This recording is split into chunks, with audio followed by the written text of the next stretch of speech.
Hello and welcome back to another episode of Injustice For All MMA. My name is David, and this episode is for UFC Fight Night, Ribas V Namajunas. I understand this episode is well late into the week. Just be prepared. This is just going to be the episode where I just complain and complain and complain. Off the rip, nobody got robbed. There are some close fights. And by close fights, I mean maybe one close fight being the main event. As you guys know, I hate just even the phrase close fight because that's basically just a euphemism for I'm not watching the fight. I don't know what's going on. I'm not watching the fight. I mean, it's just at a certain point, that phrase gets used way too often.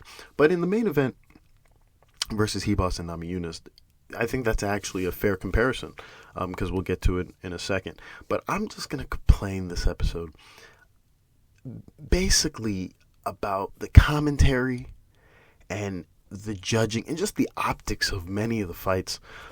Let's start off with the first thing. The commentary tonight, as you know, I talk about the combinations that they give us in commentary, where sometimes they give us DC, Rogan, and Anik. Sometimes it's Anik, DC, and Bisping. Sometimes it's Anik, Bisping, and Don. You get the point I'm making, is that there's so many combinations coupled with Fitzgerald and John Gooden, and so on and so on and so forth. The many combinations we can get on a moment's notice. But if there's one combination that I'm slowly not liking, right? The combinations I can give you right now that I don't like is mostly everything with Dom, mostly everything with Felder, and now Sanko is jumping into that list. Oh, and Fitzgerald. I just hate Fitzgerald at this point. Because with Fitzgerald, he does something that I don't like, which is basically, oh, look at the strike from this fighter, without acknowledging the strike from the other fighter. That's a common thing. Sanko, whose commentary started off very nice and kind of smooth, has now turned into, she commentates like Bisping mixed with a talking head. It comes off so unnatural. It comes off so fake to the point where it's almost insufferable. And something I'll get into later, people can talk about bias between DC or Rogan or many of the other commentators. It just goes to show that because these guys and Sanko, this woman, trains with so many people, it's hard to not hear the bias spewing out of her when she is talking about a particular fighter, which we'll get to in a moment. But let's start off. Enough complaining. We'll get to that later. Let's go to the first fight of the night. We have Usman versus Parkin. Okay, I had this 29-28 for Parkin. Last two rounds for Parkin. First round for Usman. First round you can put a close marker on, by the way. You can argue the first round for Parkin if you wanted to. But I had this 29-28 for Usman. Okay, in the first round, Parkin outstruck Usman. That's clear. By the way, quick thing off the top. The strike numbers are off. On almost every fight, the strike numbers are off. They're either inflated or deflated, and or overcounted in certain areas. Well, that is very prominent during the main event, to where I'm looking at the strike numbers and they look just so off, so wonky. And my guess is that they're the live strike numbers, and I never really check the final strike numbers, but the live strike numbers are terrible. The final strike numbers, I think, are kind of manipulated slightly. But beyond that point, we'll get back to this fight. In the first round, Parkin outstruck Usman. That's pretty clear. He outstruck him 100%. The reason why I gave the first round to Usman is Usman had the bigger strikes, right? While Parkin is outstriking him, Usman lands the heavier, more impactful strikes in this round, thus giving the round to Usman. But if someone gave it to Parkin, I actually wouldn't mind that. Okay, after this first round, it was trending to be this weird optical fight. There's many fights, especially in the UFC, where certain fights look away, but one guy's beating the other guy. A good example would be I can't remember. I think it's Anthony Smith versus Ryan Spann, where in the last round, Spann is getting outstruck clear. But for some reason, Anthony Smith, his mouth is open, he's bleeding, and Spann is walking him down, but he's getting touched up. And then at the end of the fight, Spann is like, what? Huh? How come I didn't win? Well, one, you didn't land anything. But there's many better examples in that fight. The point is that Usman looks a lot better than he did in his previous fights, but in this fight, he's getting outstruck. Clear. I mean, all 3 rounds he's getting outstruck clear. He just occasionally lands like 3 good strikes and then continues to get outstruck. But let's get back to the fight. I keep deterring off. Second round, Parkin outstrikes Usman by about 10 strikes. He outstrikes him clear in this round. You go to the third round, where, again, Parkin outstrikes Usman by 15 strikes. He's outstriking him clear in these last 2 rounds. The thing that pisses me off, the reason why I maybe seem a little more animated, is, and the commentary is really, and this is a theme throughout this fight card, of the commentary just blowing one fighter, and whether or not they're winning or not, it doesn't come off correct. And the reason why it pisses me off is, in this fight, all they're talking about is Usman. Usman. And I don't know if it's a producer in the ear telling him, hey, Parkin's winning, start talking about Parkin. But when they eventually have to start talking about Parkin, because many times in this fight, Usman is getting outstruck, but they continue to go, oh my God, look at Usman. Look at the size of his thighs. Oh my God, look at Usman. Oh, look at that power strike. And then when they finally have to talk about Parkin, it's, oh yeah, and then Parkin lands like a leg kick. Oh man, it's close. And I'm sitting there going, it's not close. He's outstriking him clear. It's not close. Why are they not talking about Parkin? Another detour that I'm going to take is, if any of you heard the interview between Lex Friedman and Dana White, there's an early part in the interview where essentially Dana White says how he hated the boxing commentary from a while back ago, back in the 90s. And he basically didn't like how commentary would shit on the fighters. And I agree with that. I agree with the sentiment. By the way, I'm a big Dana White fan, so hopefully this doesn't come off as like an anti-Dana thing. But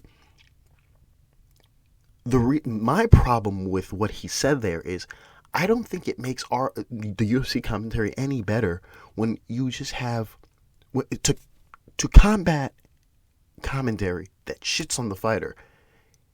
We should have a total 180, which is commentary that glazes the fighter. It's not a good look, because there should be a case where you're looking at this fight and going, hey, Parkin's really outstriking Usman.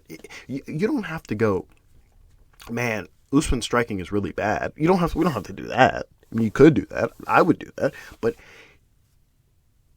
I don't think the opposite of, hey, this guy sucks, is this guy's amazing, this guy's the greatest thing since sliced bread, especially for a fighter in this scenario where he's losing and he's getting all the praise from commentary. This is a constant theme.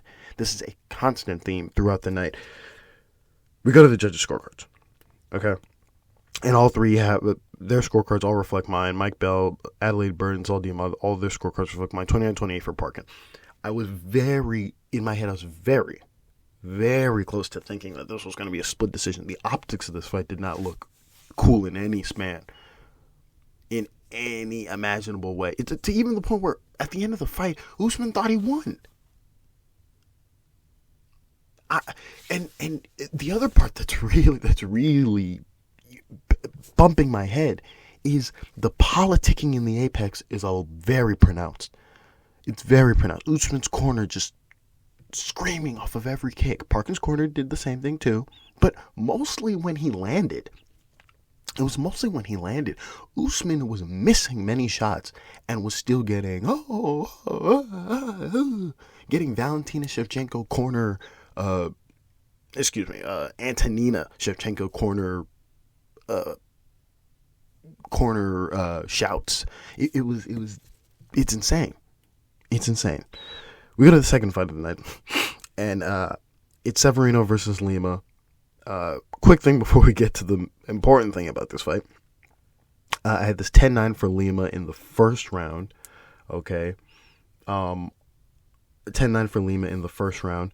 And then obviously a DQ win for Lima in the second. In the first round, Lima outstruck he outstruck Severino by about 4 strikes, and he definitely had the bigger strikes. Severino had 2 takedowns. That's very important because while it was close-ish on the feet, Severino had 2 takedowns, but he didn't do anything with these takedowns. But once they were on the feet, Lima was outstriking Lima outstruck Severino by a few strikes, but when they were striking on the feet, he had the heavier strikes, throwing elbows and heavy strikes that were really affecting and wobbling Severino, which is why I give the round to Lima. You go to the judges' scorecards, and Junichiro Kamijo, he gives the first round to Lima. Anthony Manis gives the first round to Lima. And then Errens V Zalal, he gives the first round to Severino. Honorable mention there, shit scorecard by Errens V Zalal. What do you expect? Now we get to the main point, which is the bite. Okay, the bite by Severino that caused the DQ.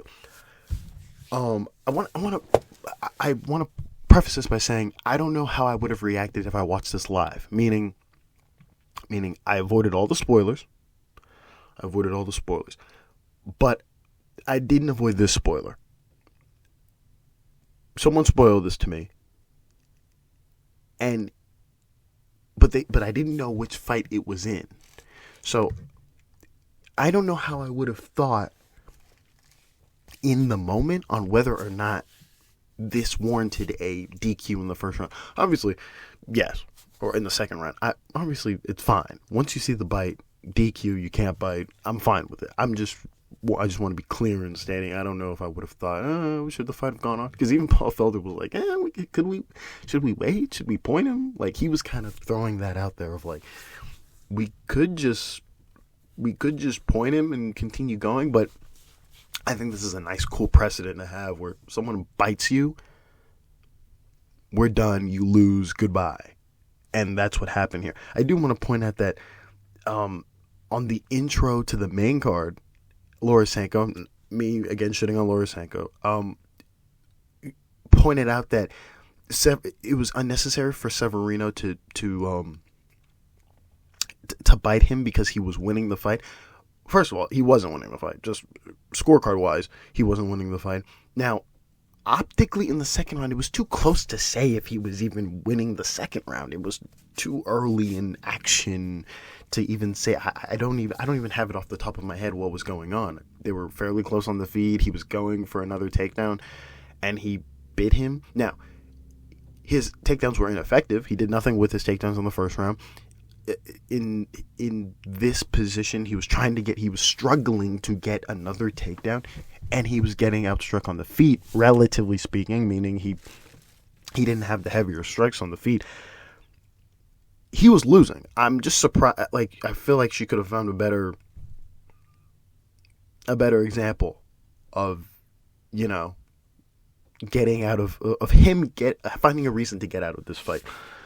So there's that. There's no big analysis on the bite. He bit him. He's gone. He's cut. Cool. That's the end of it. We go to the next fight of the night, and that is Rendon versus hold on. I practiced this for a while. Zheleniakova.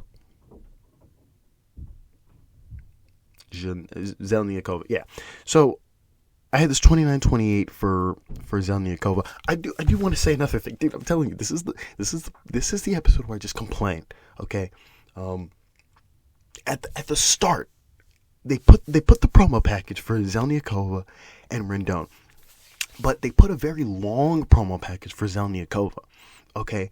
And I was watching it and I was like, okay, all right, okay. I was looking at it, I'm like, okay, all right. She fights in France. She's obviously Russian. She fights in France, okay. She's kind of cute, okay, blah, blah, blah. But then she's walking to the cage. She's walking to the cage, and Brendan Fitzgerald says something that just did. And look, I don't box, I don't roll, I don't do anything. But you watch enough of these, you know who's a high-level striker, you know who's a low-level striker, you know who's a medium-level striker, you know who's a shit-level striker. And I'm not dumb. All of that promo package was overhands, and just sluggish striking of Zheleniakova fighting a much less experienced person in some top scale French MMA promotion. Brendan Fitzgerald then has the audacity, the crazy audacity, and I know what you're thinking. You're probably thinking, but David, the level of striking at bantamweight is shit. And then you go, and then you hear what he says, and you go, what he's saying is ridiculous. Zheleniakova,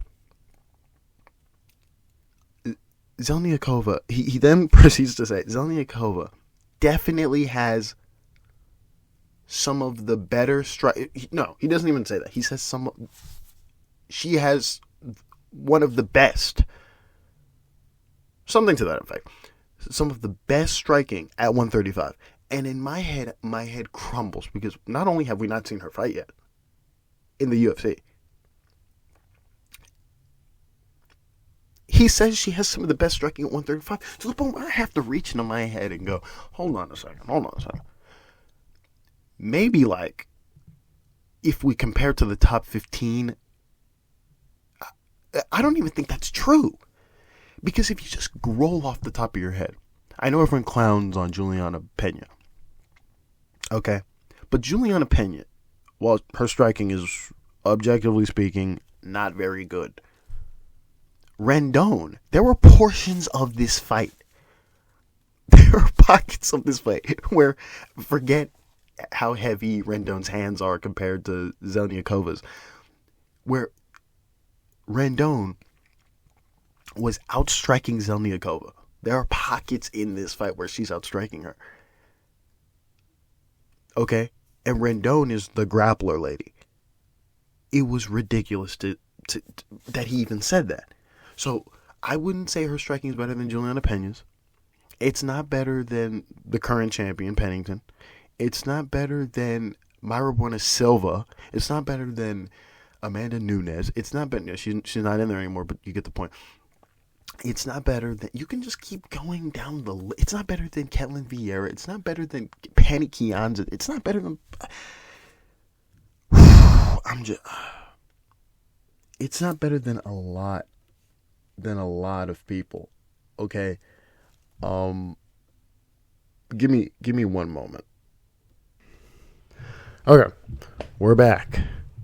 So enough complaining about the Zheleniakova bit, but let's get down to the portion of the fight. Okay, so I had this 29-28 for Zheleniakova. All right, first round for Zheleniakova, last round for Zheleniakova. I'm out of breath right now. Second round for Rendon. In the first round, Zheleniakova outstruck Rendon by about 8 strikes, while Rendon had 2 takedowns. Again, Rendon had 2 takedowns. She did nothing with these takedowns. Little to nothing with these takedowns. Zheleniakova was outstriking her on the feet. Simple round for Zheleniakova. Okay, you go to the second round where Rendon finally understands that Zheleniakova's striking is kind of shit. It's not really good. It's not that good at all. Rendon barely outstrikes Zheleniakova, and she gets a takedown. That round belongs to Rendon. And then in the last round, Zheleniakova finally understands, just don't get taken down. She has 0 ground game, by the way, and she's going to get abused at 135. If she fought maybe at 125 or 115, she might have better success, but who knows? Who knows what her future holds? The point is that in round 3, she finally understands, don't get taken down. And she doesn't get taken down in this round. And she outstrikes Rendon by about 20 strikes. The fight belongs to her. All right, you go to the judges' scorecards, and they look ridiculous than what I thought they would look. All three have it for Zheleniakova, but they put it in different places. So Junichiro Kamijo, his scorecard is the first round for Rendon.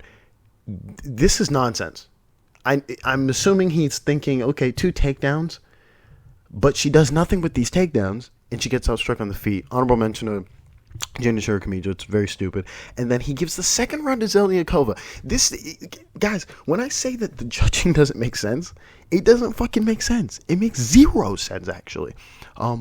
Second round, I'll say it again, Rendon barely outstrikes Zheleniakova. She's outstriking her, but she barely outstrikes her by about 2 to 3 strikes. She barely outstrikes her. And then she has a takedown. It's her round. It's her round. Instead, this round goes... By the way, this is the round where she gets fucking busted up, by the way.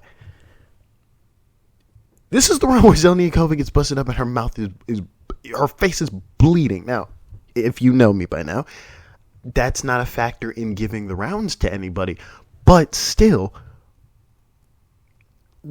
If that's not a clear indicator that she just got outstruck, then I don't know what is. He gives this round to Zheleniakova. She gets taken down and she gets outstruck on the feet. I don't know how many times I have to say that. So 2 rounds are given to the wrong person. Cool. Okay. And then the last round is then given to Zheleniakova. It's judging that makes 0 fucking sense. It makes 0 sense, and I don't understand why. And then Mike Bell, he does the same exact thing Junichiro does. He gives the first round to Rendon, gives the second round to Zheleniakova, and then the last round to Zheleniakova. Honorable mention to Mike Bell and Junichiro Kamijo. The only scorecard that makes sense and is correct, objectively speaking, is Saul D'Amato.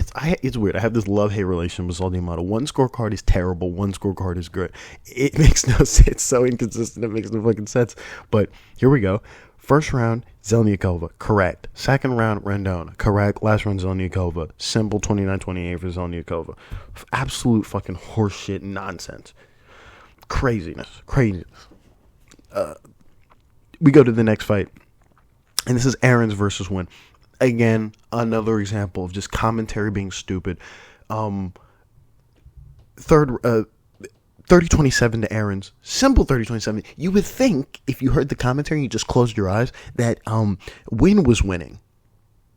You would think Nguyen was winning if you just closed your eyes. If you just sat back and closed your eyes, you would think, Brendan Fitzgerald really loves Nguyen. Nguyen is so amazing. And maybe that's just the Contender Series bias, or he's not watching the fight bias, because I think that's the case. Errens has come in 2-0, 0-2 in the UFC. Nguyen is coming in off of Contender Series win. And again, if you closed your eyes and you sat back, you would probably think that Nguyen is winning. I had this 30-27 for Errens. Okay, in the first round, Brendan Fitzgerald is all he's talking about is Nguyen and how amazing his strikes are. And I'm sitting to myself going, okay, he just got outstruck by... Oh, let me read this correctly. Errens just outstruck Nguyen by about 17 strikes. Yet all he can talk about is how Nguyen looks amazing.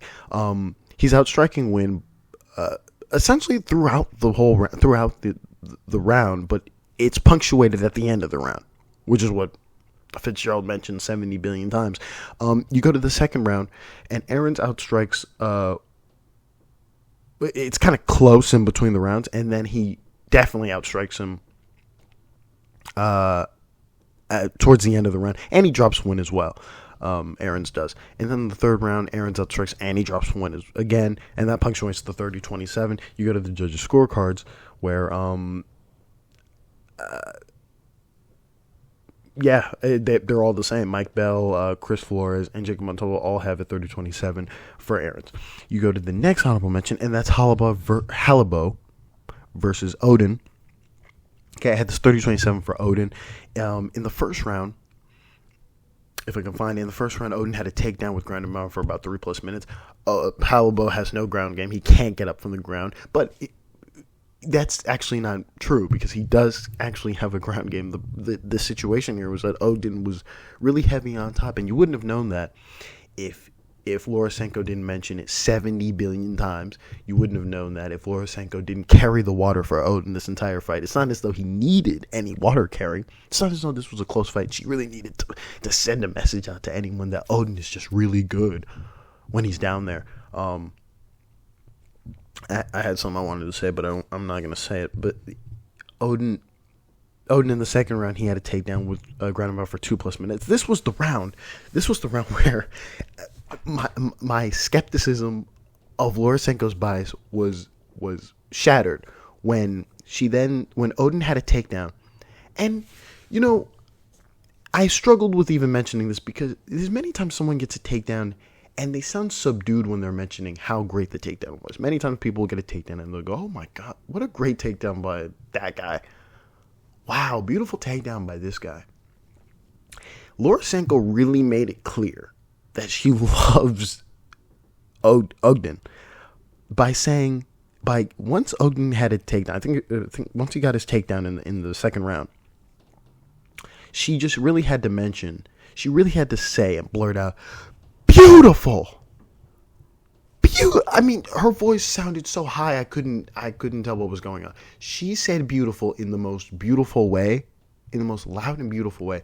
I had to stop. I had to pause the stream. I had to pause the video and go, that was so unnecessary. So unnecessary. Beautiful takedown by Ogden.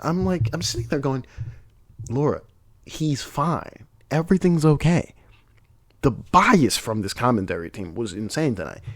I usually hate it when Felder does it to the Philly guys, or to the northern guys, East Coast guys, whatever the fuck you want to call it. It's insane. It's absolutely insane what happened. But this is getting to a point where it's really annoying and it's pissing me off, especially during fight nights. I'm already pissed that we're even having 50 fight nights in the Apex. I'm already pissed at the Apex. It was cool back in 2020. It's getting lame now, to the point where I can hear the bias stewing off of them. Anyways, Laura Sanko declares this is the most beautiful takedown in the world, and you can hear it in her voice. I'm not just playing it up for video's sake. She really says it with vigor, okay? And then in the third round, Ogden has a takedown with ground and pound for 3+ minutes. That's where you get the 30-27. You go to the judges' scorecards. I'm assuming there's nothing really special. Yeah, 30-27 on all three judges' scorecards. Saul D'Amato, Chris Lieben, and Jacob Montalvo. You go to the next honorable mention. Okay, and it's Williams and Tafa. Okay, this 30-27 Williams. Guys, this is a simple 30-27. I was so surprised to hear anything else. You go to the first round where Williams had 2 takedowns with ground and pound. Okay, you go to the second round where Williams had a takedown with ground and pound for 2+ minutes, and then in the third round he's getting outstruck on the feet. He's having a little trouble. He's like, oh shit, I might get knocked out.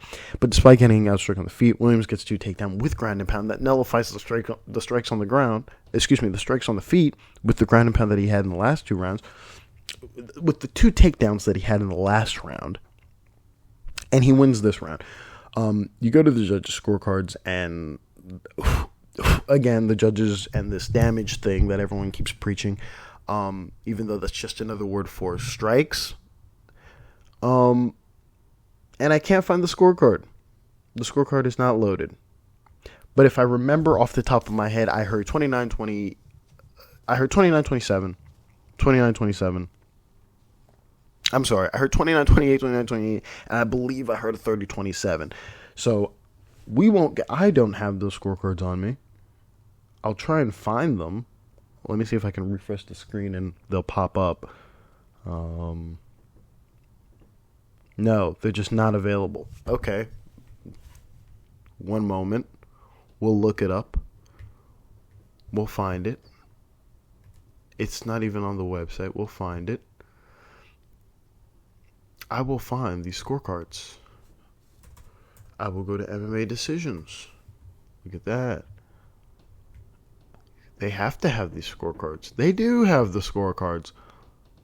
And I have them right here. So we have Mike Bell.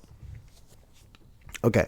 Mike Bell has the first 2 rounds for Williams, gives the last round to Tafa. Honorable mention there. That's nonsense. Chris Flores, first 2 rounds for Williams, last round for Tafa. Honorable mention there, nonsense. Jacob Montalvo is the only one who has the correct scorecard. That's 30-27 Williams. He gives all 3 rounds to Williams. Nonsense. And that's where we have it on that. Now we go to probably the most controversial fight of the night. Okay. We go to the most controversial fight of the night, and that is Ribas versus Namajunas. I avoided all spoilers for this fight. All spoilers for this fight.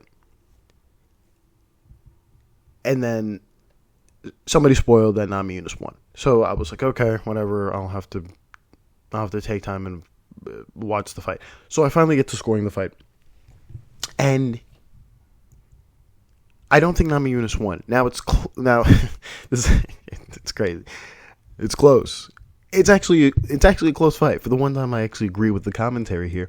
There was they flashed a 30-27 at the start of the 4th round for Ribas. That guy should be sent to jail. Okay? That guy should be sent to jail. That's nonsense. Absolutely nonsense. But let's get down to the scorecards. So I avoid all spoilers. I don't look at any of the scorecards or anything. I finally get to scoring the fight. And this fight is close in many ways. And I had it 48-47 Ribas. I think Ribas won this fight. But there's only one close round, and that's the second round. I'll get started. Also, another thing. The Namajunas fans out there just revising history, even though we have video. We have video of the fight. Like, we watched it. I saw it. And I scored it. And them revising what was going on is kind of insane. Also, commentary talking about... I can't complain about commentary. I won't complain about commentary during this fight because I actually think they were somewhat fair in how they analyze this fight. We go to the. Let me just analyze this fight real quick. So I have the first round for Namajunas. I have the 4th round for Namajunas. Okay, and then I have the 2nd round and the 3rd round for Ribas and the 5th round for Ribas. The fact that people said anybody on the earth said that Namajunas won the 5th round should also be sent to jail. Okay, strike numbers. When they showed the strike numbers during the 5th round, all the strike numbers are off. All of them except for maybe a couple rounds here and there. I think the 2nd round strike numbers are disgusting. They should be sent to jail. And a couple of the strike numbers are inflated/deflated somewhere. But let's get down to the crux of the fight. The only round that is close is the 2nd round. 2nd round is the closest round. Every other round is secure and simple in every single which way. So we start off with the first round. Okay, we start off with the first round. This first round belongs to Namajunas, but Namajunas barely outstruck Ribas on the feet while also having a reversal and some ground and pound for 2+ minutes. Now, Ribas gets 2 takedowns. In the first takedown, she does nothing with it. Ribas has 2 takedowns. Namajunas gets up relatively quickly on the first takedown. And then on the second takedown is what gets reversed by Rose, right? And then she has some ground and pound there. That secures her the round. Absolutely her round. She's barely outstriking Ribas on the feet. And that's what gives her the first round. Okay? You go to the second round where it's close. You can kind of argue this for either person. Namajunas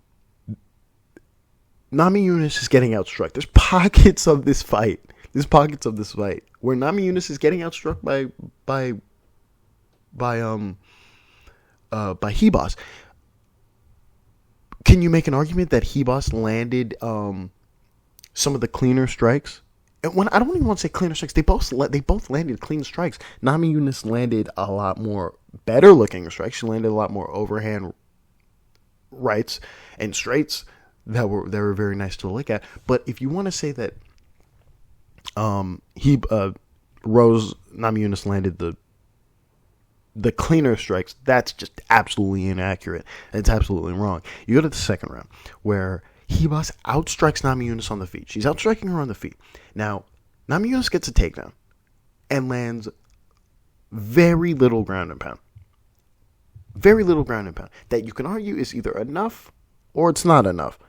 I would argue it's not enough because Ribas is supremely active on her back. in this second round. She gets a takedown. Namajunas gets a takedown here. And Rose proceeds to land very little ground and pound.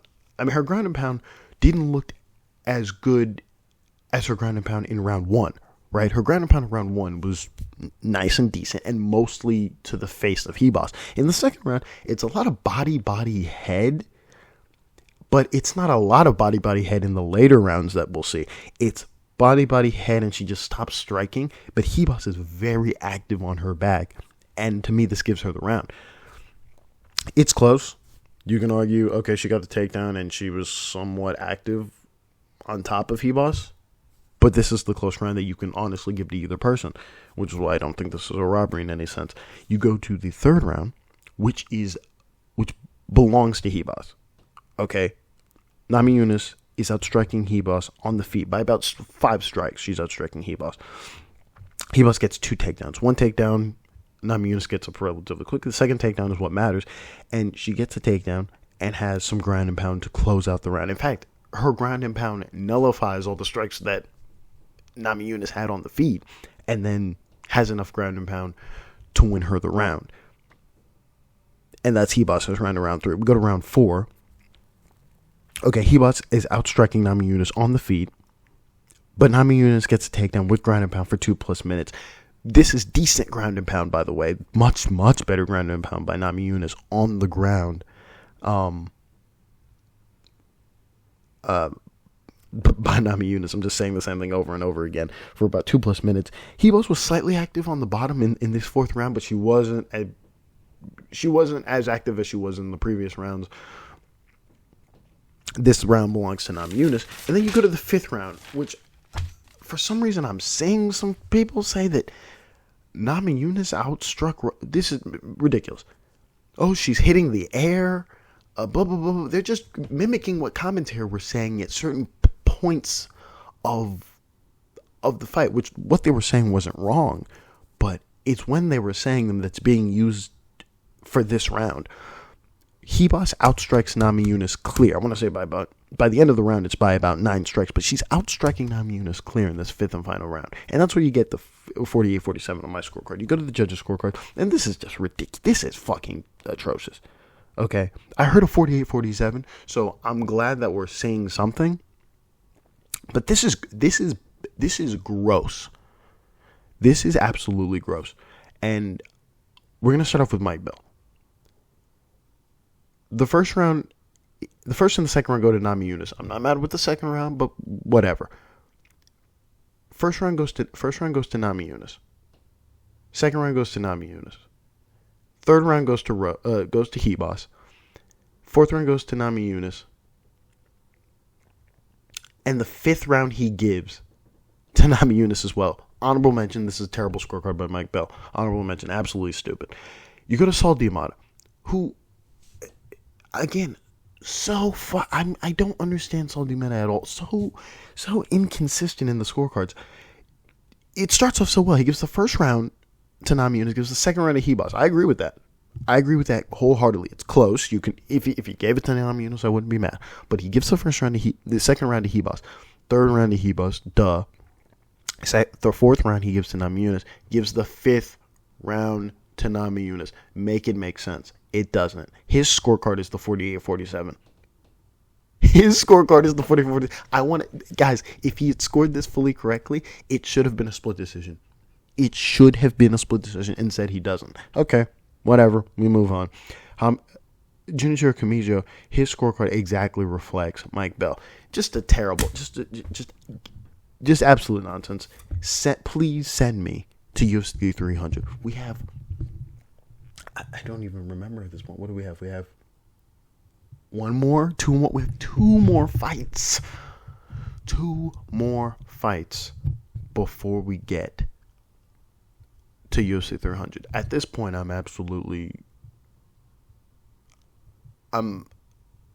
can't.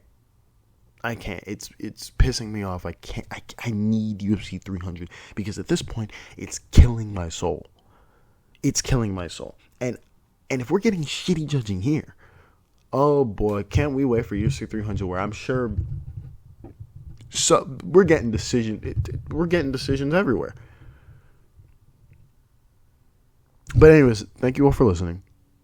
We'll be back next week, hopefully earlier, and God bless.